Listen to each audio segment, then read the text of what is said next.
Self-compassion doesn't just look soft. And I think that a lot of times it gets a bad rap because when people think of compassion, they think of this airy, softy, unicorns, rainbow stuff. But true compassion isn't like that. You've got a yin No. side of it, which is soft and nurturing and caring, which is really important. But there's also a balance here. There's this other side of it, a yang side of it, which is fierce and stands up to suffering. It actually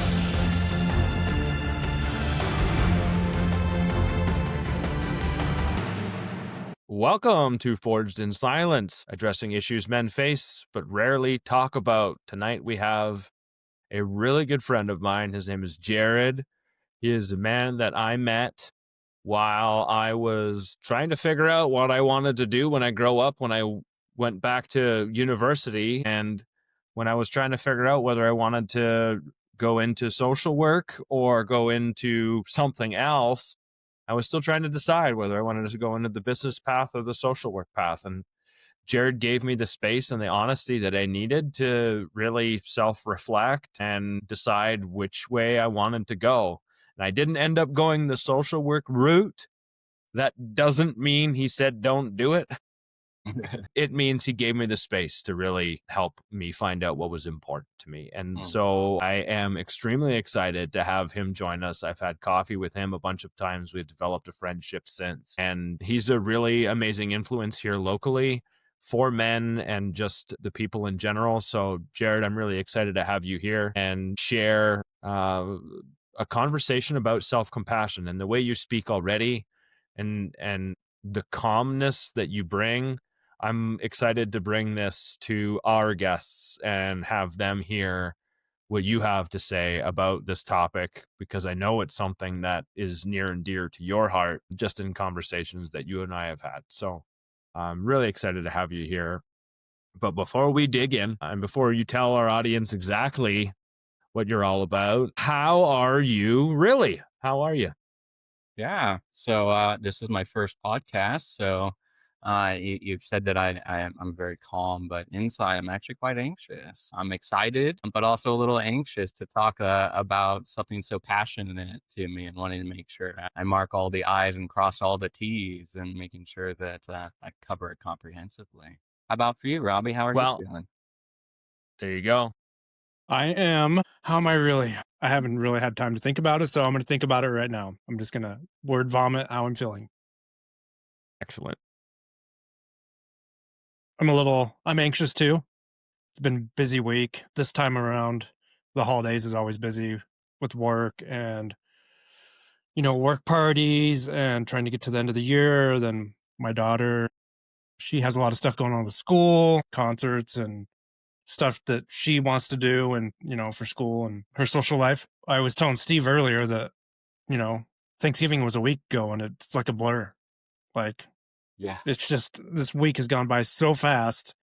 I haven't even had any time to sit down and reflect. And when I don't do that, lots of, I wouldn't say bad things, but not so good things happen. A lot of rumination and things will just pop up in my head because I haven't sat down and reflected on what I'm grateful for, the good things, and some stuff that I need to work through. I let the anxiety of the anxiousness win, and I'm glad I get to sit down and chill out for a little bit, meet you, Jared, and have a discussion about self compassion. I think that's really important. And yeah, overall anxious but ready to relax and have a good chat. Steve, how are you really? Well, when I got your message earlier about you being called into work, two things went through my mind. One, fuck, I don't really want to do this episode by myself. That was the first thing that went through my mind. The second was I actually reached out to Alec, who's been a guest here a couple of times, to see if he would step in and co-host. And then your message came through saying, yeah, I can make it, things change, so I let him know, and then I calmed down a little bit. But part of the reason why I didn't want you to miss this episode was because the respect that I have for Jerred, and I think you would really, really enjoy being a part of this episode. So I didn't want you to miss it. So there was like the two things there, the anxiety from like you not showing up because I just wasn't mentally prepared to do this one on my own.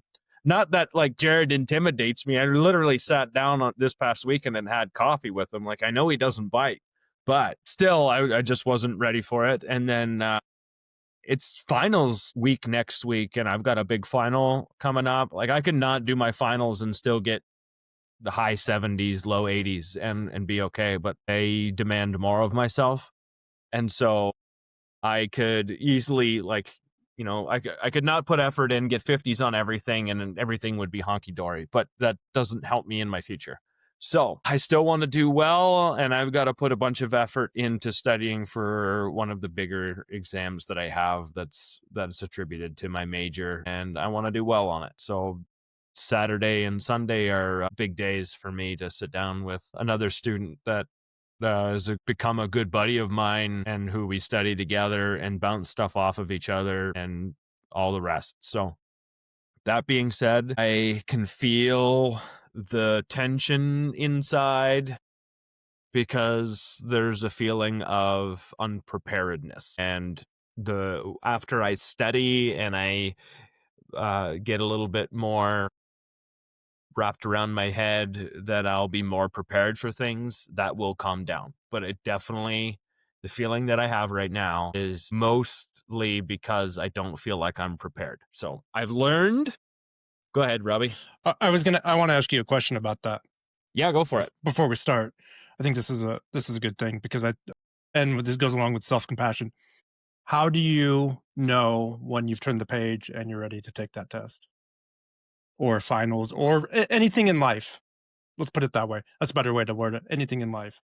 So I'll use this finals as an example because my professor gives us a packet prior to any of our tests. And like, this is a core, it's intermediate accounting. It's literally a core piece of the degree. And I will sit down and I will do all of the examples that are given, then go through the answer key to make sure. I'll check to see where I've flubbed. And then, because I don't have other examples, I'll take those examples that I do have, I'll put them into ChatGPT. I'll ask the ChatGPT to recreate different examples based on that example. So I have different numbers. I've got I can rethink through the thought process, and then I can do it again, and then I'll do it again, and then I'll do it again. So it's like about 3 times minimum for each one, and I should be able to repeat them. And so for me, that's an excellent use of ChatGPT, is to recreate the problem so I can solve it with different numbers and just not go off of memory.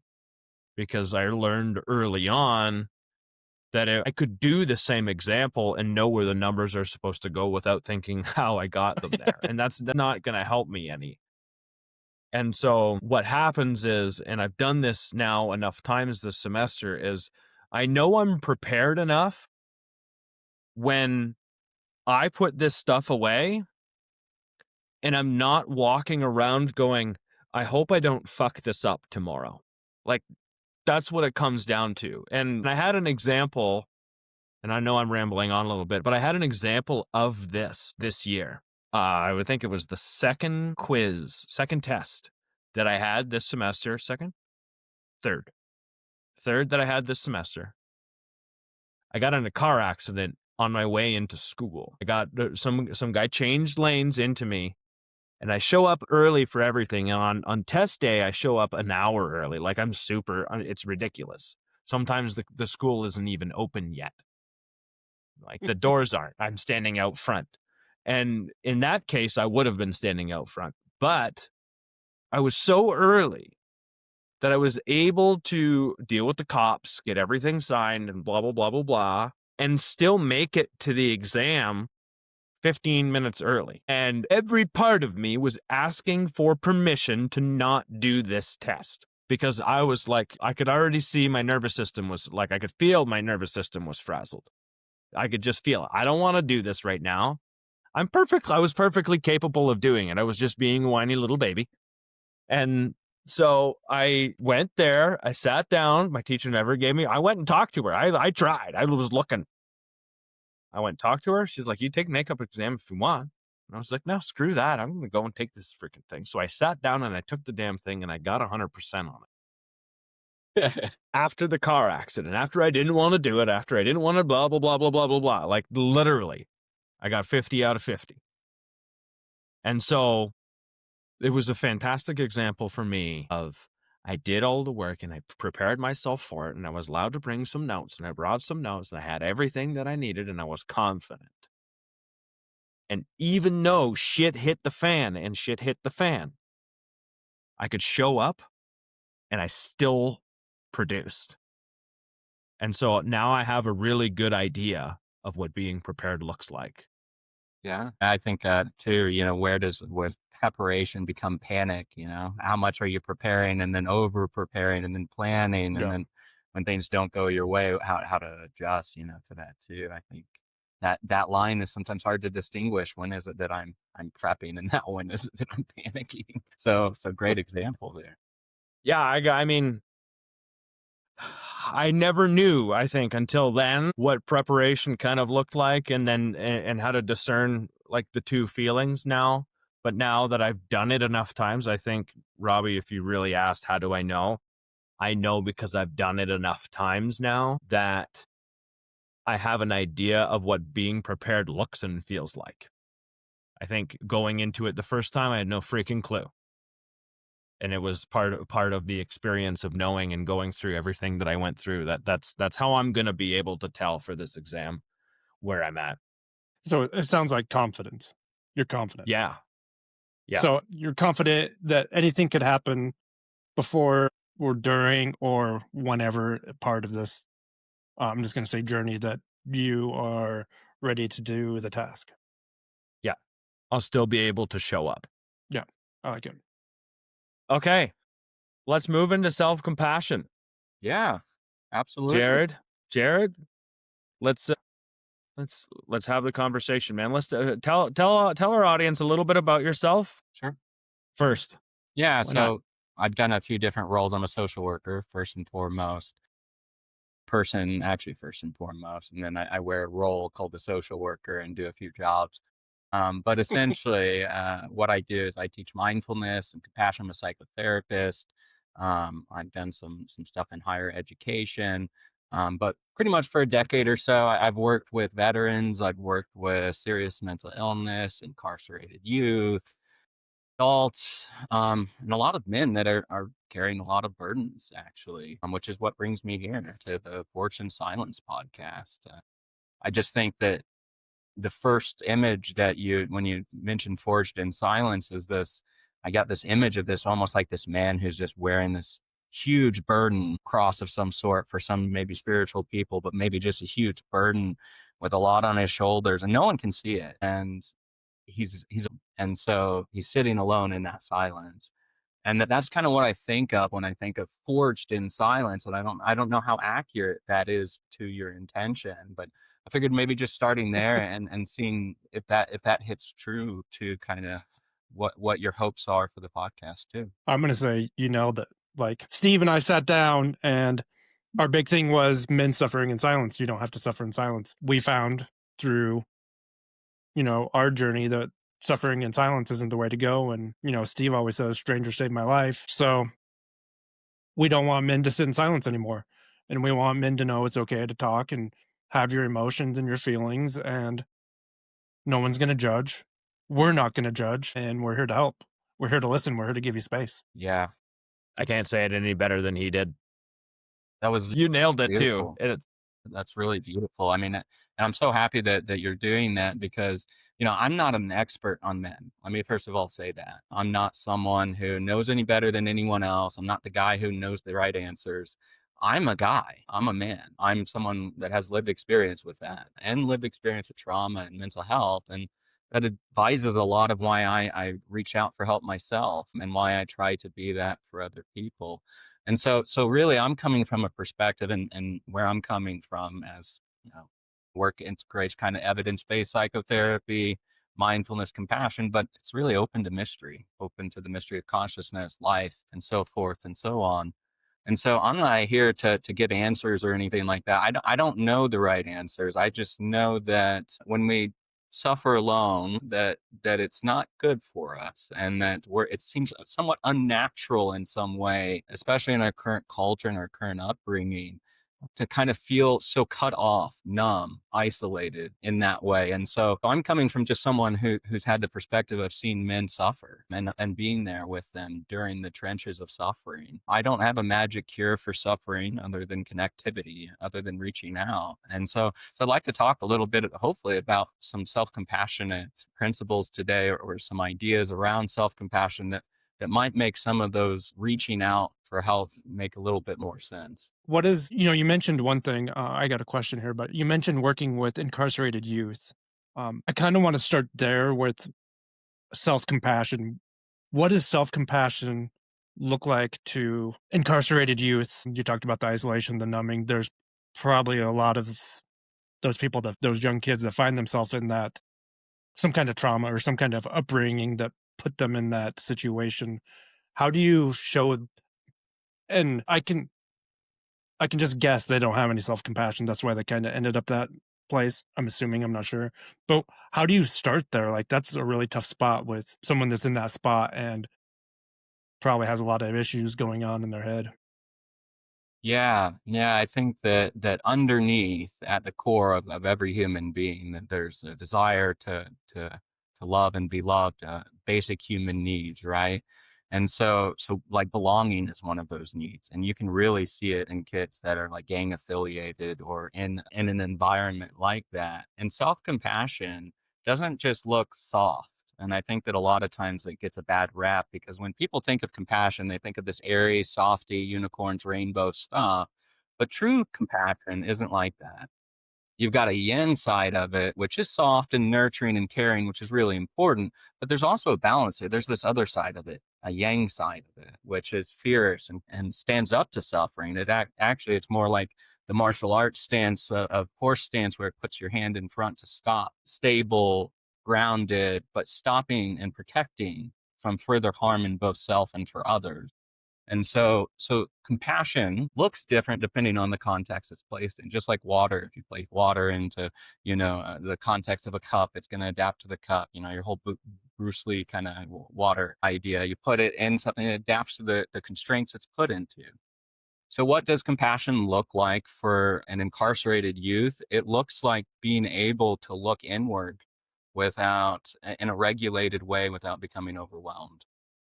It's about being able to connect with those more basic needs that they haven't gotten through, unfortunately, through their conditioning, through their upbringing. Just like many of us haven't gotten similar needs met, that in those cases that, that there's an African, I think it's I don't want to get it wrong, but it's a phrase that says that when the youth are rejected from the village, they burn the village down to feel the warmth that they never got. Ooh. And so underneath, I think how it looks is different, but what underneath, I have yet to find a wound that could not be healed by the presence of compassion, and strong compassion, not weak stuff, soft stuff, both receptive and strong. But I also haven't found a wound that was not caused from the absence of love or compassion either, or connection. And so I think that's really an interesting, how that looks may look very differently depending on who their conditioning, what they can be open to, what is needed in that situation. Because self-compassion it asks the question, what is it that I need right now? What is it I truly need that I'm not getting? Not what I want, but what is it that I truly need? And oftentimes that's a basic human need, like belonging, like kindness, like safety, like protection, like fitting in, belonging, those kinds of community, connection. All those things, when they don't get that, behaviors start to show up in order to try and get that.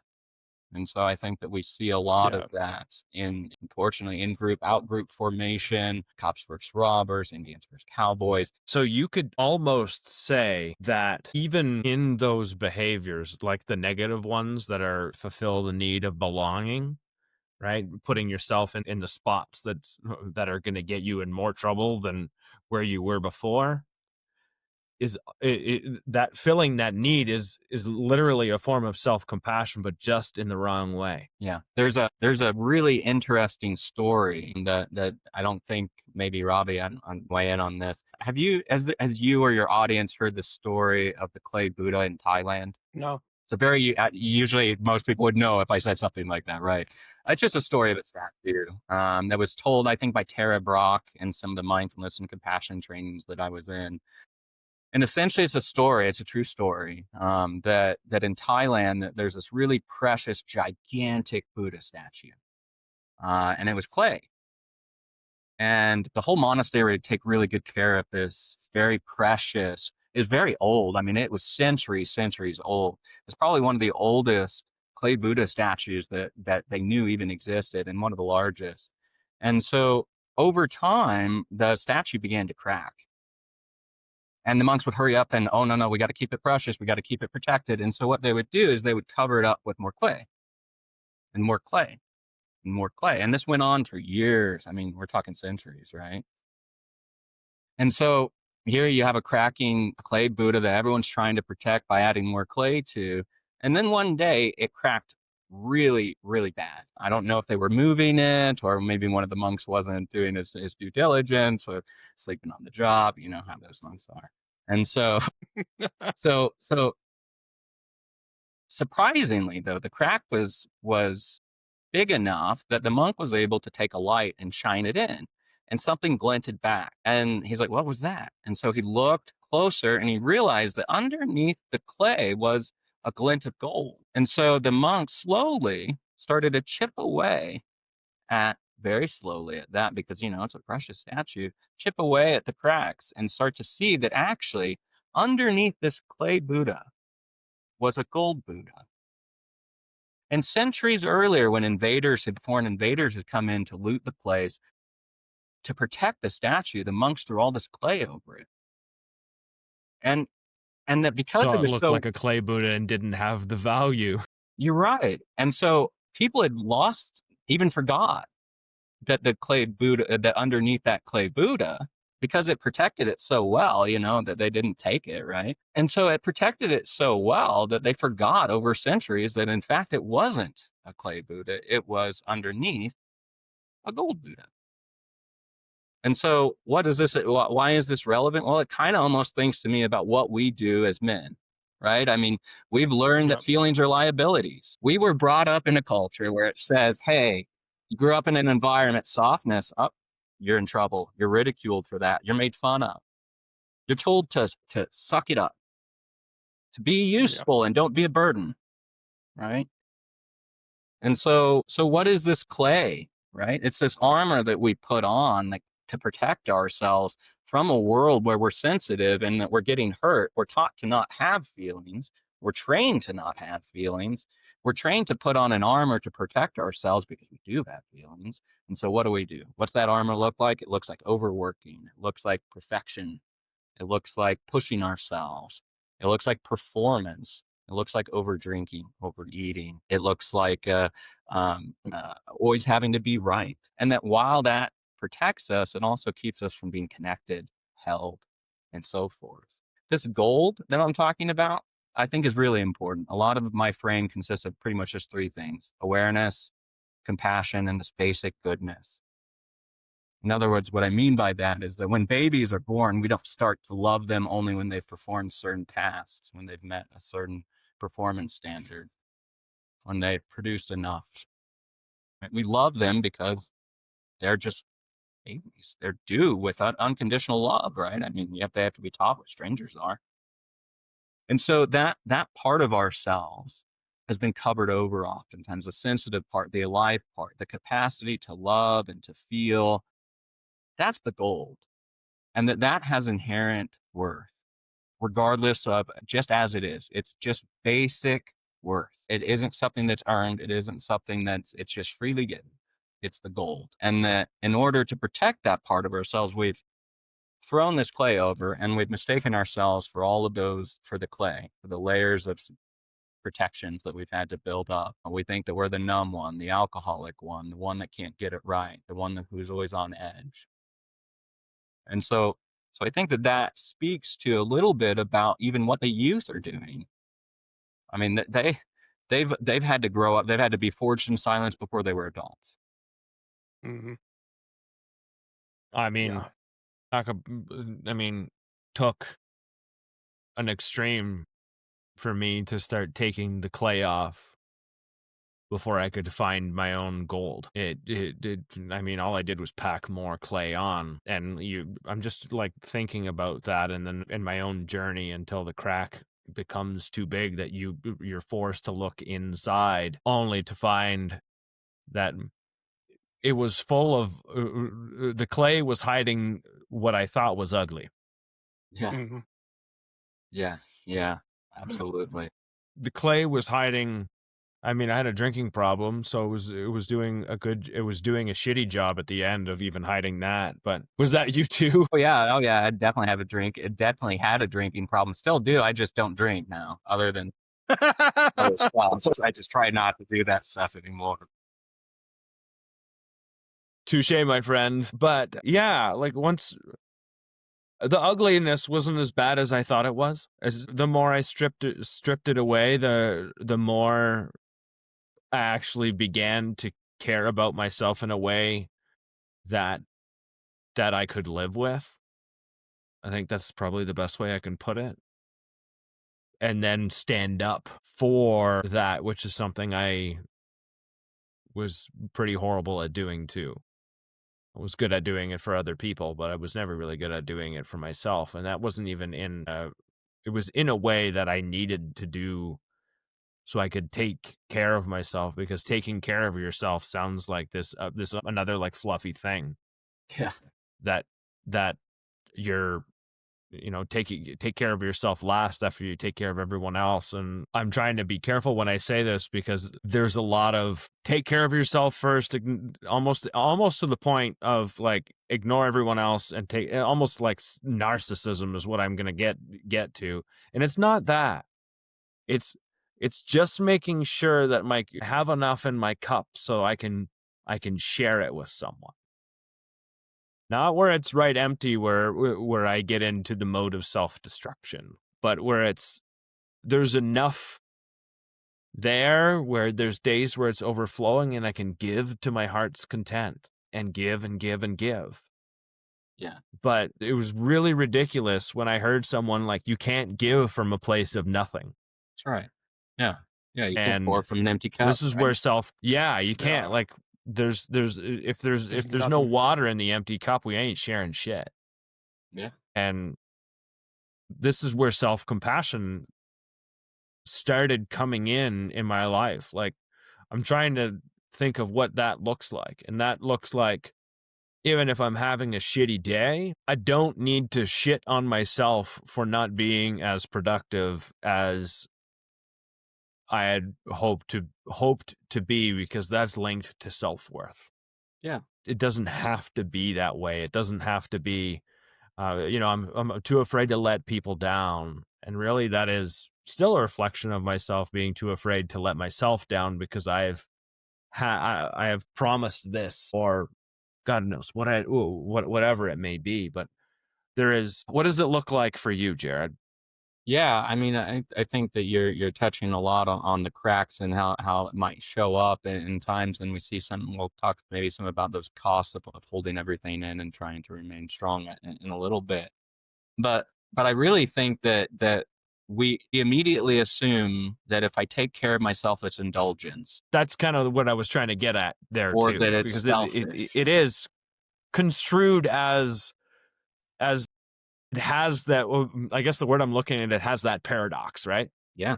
Well, I mean, I think that it's important to distinguish between meeting needs and being indulgent. There you go. You That's know, the is it there's the indulgent to give your child food when they need it, to give them care and soothing because they have a flu?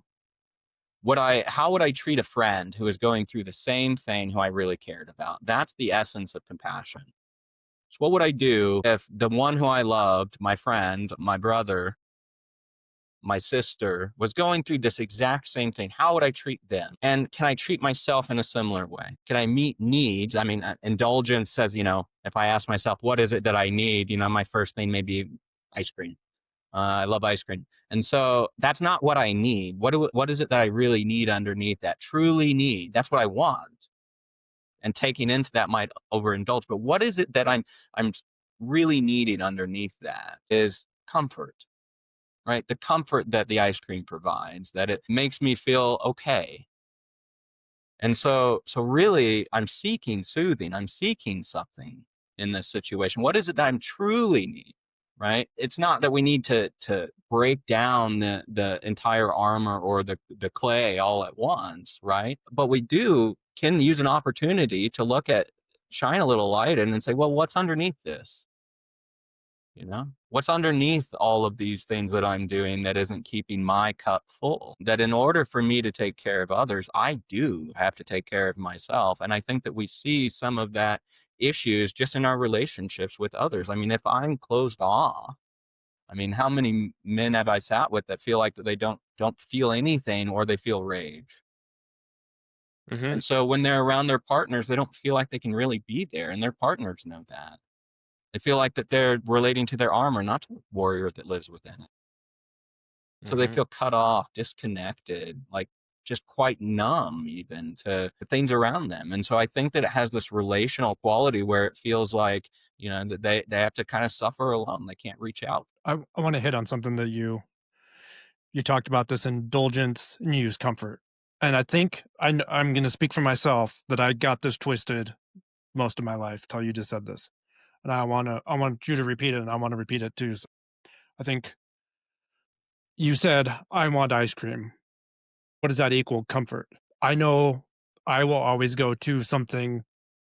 It used to be alcohol, it used to be drugs, whatever that comfort is, but I don't know how to tell myself or answer myself what I'm looking for because I'm so hurt, if that makes sense. I want the satisfaction right now. And that ice cream gives me the satisfaction right now. I wouldn't sit there and go, well, what do I need? What am I feeling? I just want ice cream. So I'd go overindulge in ice cream or drugs and alcohol. Then I would be numb to everything else, right? So how do you help men or anyone start at that specific point of what do I need? Yeah. Yeah, I mean, first of all, in order to have a compassionate response, you've got to be aware of what you're experiencing. And so I think that the first step is mindfulness, is knowing what you're experiencing when you're experiencing it, being able to see a thought as a thought, a pattern as a pattern, a belief as a belief, being able to name it to tame it with kind of an objective naming. So, first of all, noticing when I'm being critical on myself, noticing the pattern that I'm wanting to change, noticing that it's not helping me, building that awareness first and foremost that I'm hurt. I can't deal with a wound if I'm not aware that I've been hurt. So the first step whenever you've ever been hurt is to stop and to look at the wound and assess it. What is it that the wound needs? What is so that's stopping. If I don't stop, I can't give care to it. I'll just throw something at it and hope it sticks, right? And try and put it in the back pocket and not look at it. Where I think that Mhm. the strength of self-compassion is being able to look at experience without turning away, without trying to fix it, without trying to numb it, without trying to get it to go away, but letting to see what is it really and looking at that. And that may not be an immediate turning toward, hey, it may very much look like a slow process of turning towards discomfort. And then once we're aware of discomfort with a shared humanity, with a sense that, hey, this is discomfort, not my discomfort, not your discomfort, but just discomfort. And what does anyone in this situation, not just me, in my perception, need when they're going through that difficulty? So you have mindfulness, the awareness of suffering, the awareness of feeling. You have common humanity is how you relate to it without being selfish, right? I mean, it's quite selfish to not love yourself, to only treat yourself differently than everyone else, right? So to give yourself care in the same way you would a friend, and then giving yourself kindness or compassion in the midst of that, addressing what is it that I truly need. So you have that mindfulness of assessment, you have that relational, how is it that I relate to this in a way that doesn't create more suffering? And then how can I start to alleviate that suffering with an action that is aligned with not moving away. That made me really uncomfortable. I'm not gonna lie, because Well, there's a great you know, poem associated with that process called the guest house. Have you heard it? Go for it. Yeah. So I'm gonna Share it. try to do it from memory because I don't have it here and don't want to pull it up. But it goes something like, this human being is a guest house every morning, a new arrival, a joy, a meanness, some momentary awareness arrives as an unexpected visitor. Welcome and entertain them all. Meet each at the door laughing and invite them in. The dark thought, the shame, the malice, all has been sent as a guide from beyond. Invite them in. Even if they're a crowd of shook sorrows who violently sweep your house empty of its furniture, still invite each guest in. Listen to what they've had to say. For each guest has come as a guide who's been sent from beyond. Wow. Well, I don't think that we're ready to have our house that's swept empty of its furniture yet, right? And so we don't want to do that, right? And so what happens is that we stay inside the house, we lock the doors and shield the windows, and we say, no, I don't want to look out at who's arrived or let them in or welcome them or anything. And so the self-compassionate approach is not to just open the door and flood yourself. That would be too much. Right? But it's also not compassionate to be completely isolated and alone in a dark house by yourself. And so what self-compassion does is it tells us to start to look towards gently what we've been avoiding or the discomfort that's been building. So we look out the peephole in the safety of our own home and we just see who's arrived. In the safety of just looking. This might be like exploring, just looking, curiosity, just a glance. And then I can close it up and it's safe, right? That's all right. That's exploring. Well, then I might, once I get comfortable with checking out the guests and what they out there, I might invite them in, but I say, hey, wait, you need to stay in the foyer. Right? And this is like tolerating. This is like, I can be with you, but only in certain conditions. The advanced one is then to let the guest go in and out around the house as they please. This is what's called allowing.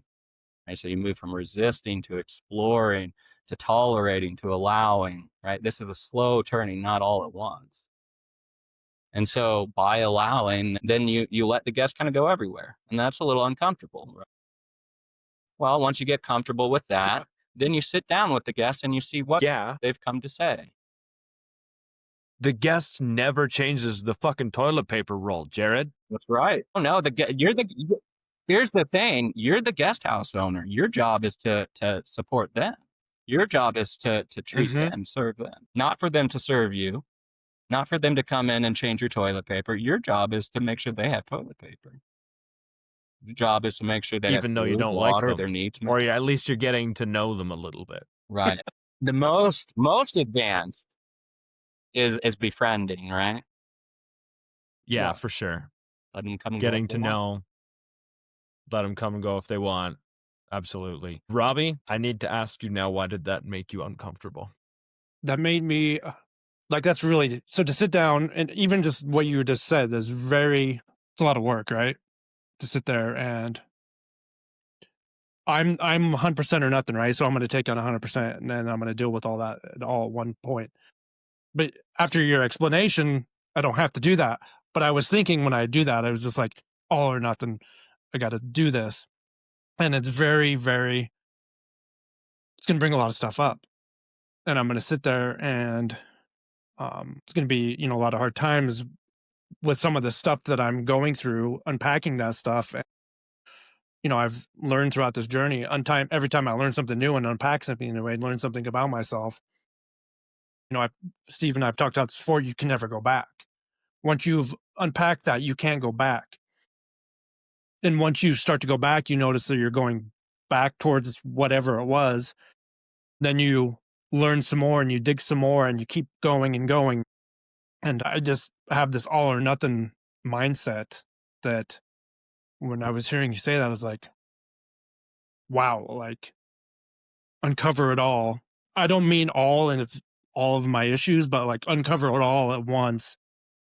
Like that gold part, like just say an arm, uncover all that gold on my arm and go, I do have some self-worth. I do have this. What am I feeling? How do I work this out? How do I move forward? and I'm going to really try to move through that all at once. I've learned though to slow down, but that's my mindset. So when hearing you say that, it was just like, what makes me uncomfortable because I know where I'll go. I'm going to go to the well and we're going to sit down and figure some stuff out. I will come out better, but there's going to be some tears and some hard times. And that's okay. That's okay. Yeah, you mentioned a Yes. lot about doing, like, you had a lot, like, it take a lot of work. And I wonder if it's not so much doing that is underlying compassion, maybe that there's an element of doing, about, meeting a need at the end, but I think it's really more about being, and just not doing. I think that we're so improving that we're not actually in touch with the lack, and then we're not even aware that it's lack, or if there is any lack, or what that lack even might be. And so I heard I wonder if this whole doing, like, I'm just going to keep improving myself, if that's part of the armor too. If that's just me then wanting to, 100%, cover it 100%. up, cover it up, cover it. Well, then I'll be better. And maybe it's really not I'll about put being more clay on better, there. but just because we are. I heard something today where I don't remember where it was, but it was talking about not doing just what you mentioned. Don't do anything. And I don't my mind can't comprehend that. Like, don't do anything. Um, it's like It's hard I as have to fuck do. to be still. Yeah, and right. If we have something that's making us anxious or bothering us, or sadness or anger or loneliness, anything, right? My past was to use drugs and alcohol to numb that pain. And, now I don't have that. So it's like my brain is always searching how to find that numbness, which I've gotten a lot better. But, when at one point I'll have enough where it just doesn't go to that, but it still does. And it's okay. So I think that's part of my problem is with the doing is I ran and numb for so many years that now it's like, hey, just stop. You don't have to. And I'm still learning that. And I need more ways and more connection and talking to more people. Like the tools I have always aren't the best tools. You can always, sharpen your tools and make stuff better. It's just like I'm a sponge and want to suck everything in and I don't want to squeeze anything out. I think sometimes doing can be an easy way approval. Hmm. Self approval. Yeah, self-approval. Like I instead of stillness. And stillness, I haven't done anything of value. So if I attribute my doing to value, then stillness is not something I'm gonna do because it inherently I won't get any approval at all from it. Which I mean, that's just an external thing. What am I looking for? What need am I trying to have met when I'm looking at it from that standpoint? Jerred, you touched on something early on, and I wrote it down because I didn't want to forget it because you've said a lot of awesome things so far. But you said something that and you put it in context too, that a lot of men feel like feelings are liabilities. And Yeah. we've been talking about this, and you see it on social media and stuff like that. And yes, men need to get in touch with themselves, that sort of thing. And it's really easy to balk at this idea. And it's also really easy to say, um, this is men accessing their feminine side, blah, blah, blah, blah, blah, blah, blah. And I don't think that's entirely right. What I think is, and I'm going to go into this a little bit deeper because I've heard this other term. It's called people say like accessing an emotion and accessing self-awareness. And I think what we're saying when we say this here on this podcast is getting in like, what are you feeling and when and why? It is so you don't access these 1, 2, 3, or 4 core emotions that we use all the time. Happy, sad, and mad. I'm going to go with those right off the bat. We can access anger really easily. We know what it is. We can access happy easily. We know what it is. And we can access sadness. We know what it is. They all are components of different emotions that we essentially end up naming wrong, but we know how to access those. And so it's what we do with them. So when we bring that up on this podcast, like, how are you feeling? What are you feeling? What are you going to do with it? It's not so you're soft. It's so you can say, this is what I'm feeling. This is how I'm going to respond to that feeling in a way that is true to myself. And this is how I'm going to communicate it, because I don't want to be walked all over. I don't want to be treated like shit.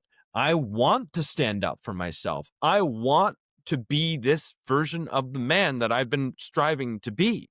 And without being able to access all of those and put words to them and then give compassion to myself, I can't do those things. And I know this because I haven't been able to do that for a really long time. It has just been, fairly recently in life where I can turn around and somebody can call me names and I won't give two shits about it because it's not a me problem. And I can turn around and say, okay, I see we have a problem here. Let's talk about it. And stand in conflict. And so I know I just went on a rant, and I know I did that. I think it's important to know that our feelings become liabilities because we don't know what to do with them. And we're taught to not do something with them. Yes. We're taught instead to not of have them, figure right? out what's that? Taught to not have them at all. Yeah, put them away. Yeah. Yeah, because when you do have that feeling, it gets used against us. Yeah. Yeah, and then when it gets used against us, we're like, oh shit, I care that it just got used against me, so now I should put this shit away. Yeah. Yeah. And caring about that stuff, that would be too not what we're talking about at all. That would be too soft. Correct. Of course. Yes. But no, I think that really even the armor is there because we care. I mean, we want to be strong to protect. We've given these messages that you have to be strong for your family, right? What does strength really look like? That doesn't sound like strength for me to avoid my emotions and to pretend like they don't exist, like I'm not a human who we know by science is very clear has the same emotional circuitries as anyone else does, right? But yet we hide those things. We push them away because they're told that they're bad. I mean, we get in marriages where we have to be the steady one. We go on deployments where we have to shut down to function. We go to jobs that teach us that we are the worth of what we produce, right? And so I think that those myths are all there, and that the reason why we're so protective in the first place and we don't want to feel our feelings is because they hurt, and that we care about that. Yeah. And that's the first truth. And honesty is, okay, you have emotions. You've been told you don't. We do have emotions. And so now it's not about whether we do or not. It's not about, do I have the strength to carry this by myself, but what's the costs of trying to carry this by myself? What is the costs? There's significant costs with emotional repression. I mean, we know it goes into the body, it goes into the behaviors, it turns into irritability, stomach problems, sleep problems, drinking problems, numb feelings. It turns into irritability, anger. And when we don't deal with our own stuff, it spills out to the people that we don't want to, right? And then we feel like we're a burden to them, which is the thing which was keeping us closed in the first place. The only thing that actually does, we try not to burden our loved ones with our feelings because we don't know how to feel them ourselves, right? But the only thing that does is make us feel like that we're not there for them because we're not being felt, because we're not feeling our own feelings. And so I think that maybe I'm getting a little bit off topic, but I think that there's real cost relationally to this stuff, that you feel disconnected. You can't be there for others because you don't know how to be with your own discomfort. Your wife and kids, they think you're silent and aloof, but you're trying to be there. You're there, but you're not really fully there. And then, let's talk about intergenerationally. And I think that maybe this is where a lot of people don't realize relationally, it's not just emotionally, it turns into health problems, biology. It gets stored in my genes. We know from studies that individuals have stress responses who are never in Holocaust situations, but their ancestors were. When presented with the same kind of visual stimuli, that they'll have a very similar, if not equivalent, stress response as someone who was. And so we know that this gets encoded in our body and in our genes. but not even just there, not in our genes, but in little reactions that we have. To the stranger on the road, we're spilling out this stuff that we're not taking care of, and it's affecting each other, and we're more defensive. And so I think that there's a real cost to it that creates a big enough crack that we need to be able to look in and say, hey, what's going on here? What's underneath this? So that we can reach out for help. We can be aware of what we're going through, and we can meet those needs in a way that allows us to meet others' needs. And I think that that's really important of challenging that idea that it's selfish or indulgent. It's that I literally cannot give what I do not have. I cannot make the car go if it has an empty gas tank. I can't pour from the empty cup. I know from experience, trying to give what you don't have is very hard. Especially, Yeah. in the beginning with my daughter was after I really, got my divorce from my ex, I was, using heavily, then hanging out with the wrong crowd, but I was trying to give stuff that I didn't have. And now I can look back and see that from where I've come from. But just hearing you say that is, you know, I think a lot of men do that. A lot of men come home, they go to work, they worked, hard to support their family. They come home and they try to give, but they don't know what they're giving because they're lost themselves. And like you said, it just spills out into everything in their family lives, their work lives, who they become as a person. And it's really hard to see. And we all know men like that. I see it every day. I mean, I've been that man. Me too. Me too. I've been the spilly pants for sure. Yeah, spill pants. Spilly Yeah. pants, Mr. Spilly Pants. Yeah. Professionals. I was a professional spilly pants for sure. That's how I know of it, is because of the pain of hurting someone I'm trying to not hurt, by keeping it all in. And it's like, oh shit, that's exactly what I was trying not to do, and then you feel like a failure, right? So Yeah. you can all, I'm sure, relate to that. Right? It's not foreign. It's not. Yeah, I didn't mean to do that. I didn't mean to yell. I didn't mean to get angry about that. And 90% of the time, it wasn't about that thing at all. It was No. about the mountain of other things that I ignored behind it Yeah. that created the freaking explosion at something that it wasn't even about it. Wasn't about it. And then it turns into, you do this all the time. This is always what happens. This is always, like, it's so unhealthy. It really is. But I got a question for you, Jerred. Sure. My bad. How to start all of this off, if there's a guy out there that hears any of this and is like, self-compassion, like, what does that even mean to me? How do I even give it some meaning? Where do I even start? And the first thing that comes to my mind is self-awareness. To get to the point of self-compassion and start actually giving that to yourself, you have to be aware that that's actually a need. And I think self-awareness is the first step, the stepping point that actually leads you to all of the rest of the things that you're actually wanting. It's the key that opens all of the doors. But you got to crack that door open. So how do you access self-awareness? What is a really good basic tool that someone could use to even start accessing some, like, self-awareness? It's going to burn. It's going to feel awkward and it's going to feel weird for sure. It does. But anyways, I'll shut up. Floor is yours. Let me think about it. I'm thinking, like, one, obviously awareness is important, and we need to build in some awareness in there. And I think that opens the door, like you were saying. But how does one go about doing that? Is not by trying to run a marathon. You want to start by slowly opening the door, not slamming it open. What do I mean by that? You're saying don't do it like Robbie. Yeah, don't be like me. Well, I mean, I just don't think you can just full stop. I think you got to slow down before you stop, kind of thing. And so I think that, like stillness, right? I don't think people can just immediately stop and just sit in meditation for 4 hours, right? I don't think that many people, even experienced practitioners, can do that.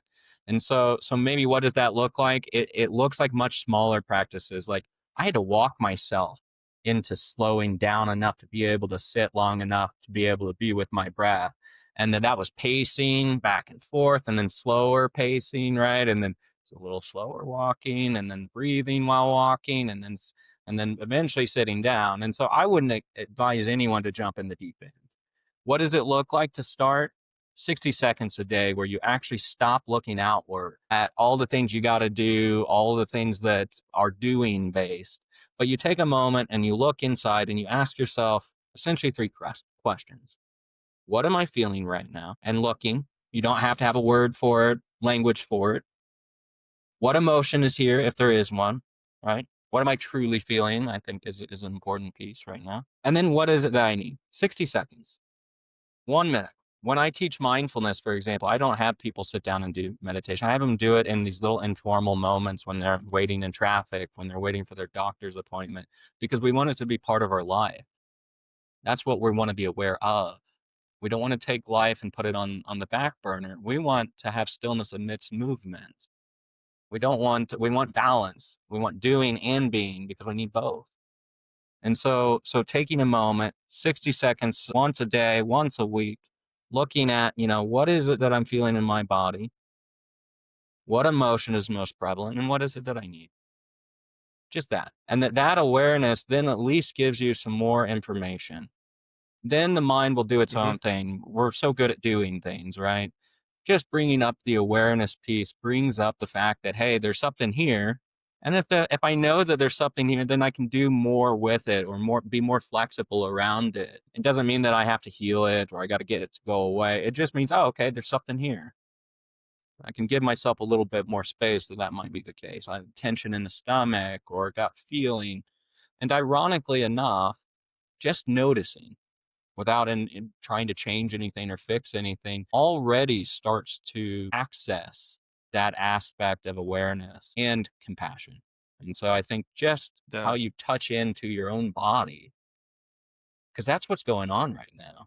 And so when you kind of stop or slow down and can check in with that just for a brief moment and then turn the attention backward and going about your day, many times frequently is better than long times singularly or in one session. I found the hard way that fighting it meant I had to deal with it longer than actually just acknowledging the fact that it's there, either giving some space to it or putting some words to it. And then it is always seems to give me the power to move on from it without carrying it around a lot longer.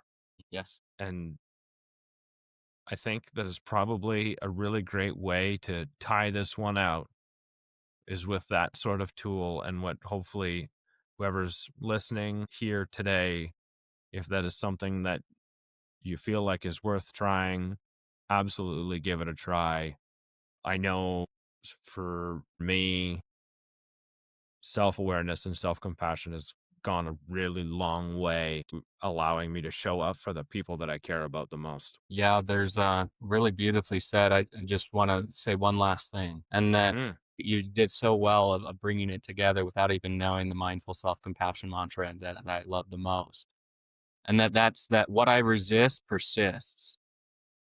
mhm. What I learn to feel and can start to feel, I can start to heal. And so being able to just recognize that more of the resistance, more of the pushing away, more of the fighting isn't going to bring about the peace that I'm seeking. Very true. Jared, can you tell our listeners where they can find you if there's anyone that's connected with your message here today and wants to hear more or would like you to help them with whatever it is that they are dealing with on their journey? Because I know you do offer services for men that are looking for what you have. So please do share that with us. Yeah, absolutely. The easiest way to get a hold of me is my website, www.mountainmindfulnessgj for Grand Junction.com. That's mountainmindfulnessgj.com. Contact information, email, all of my contact and information should be on there. And also, I'm just happy to be here and contributing and connecting with you. I really don't want to sell services or anything of that sort. I'm just happy to. You don't have to, but it's an opportunity to tell people where to find you, man. It's all about helping whoever is out there that is listening, and if they want access to you, I want them to have access to you. Okay. That's what this is about. So, thank you, Jerred, for showing up and sharing your heart with us. I appreciate you a lot. I look forward to more coffees in the future. Robbie, you got anything else to say before we close it out? I do. I want to thank you, Jerred, for giving us some space and sitting and talking about, self-compassion. And one of the big things I want to, give you props on is, in this day and age of social media and influencers and mentors, is not saying you got to throw the whole book at it. Slowing down, taking your time. That 60-second piece is very crucial. Instead of saying, where me as a go-getter going 100%, I need to hear that 60-second. The 60-second, maybe even once a week is okay, because then it makes me feel okay, because that's where my mind goes. But in this day and age of, you got to do this, you got to have a morning routine, you got to have an afternoon routine, a nighttime routine. We don't. Give yourself some self-compassion, some love, and everything will be okay. Thank you. Well said. Thank you. All right. Take care. To all our listeners, like, subscribe, follow, leave a comment. Let us know how you feel about this episode. Looking forward to bringing you another episode. Thank you.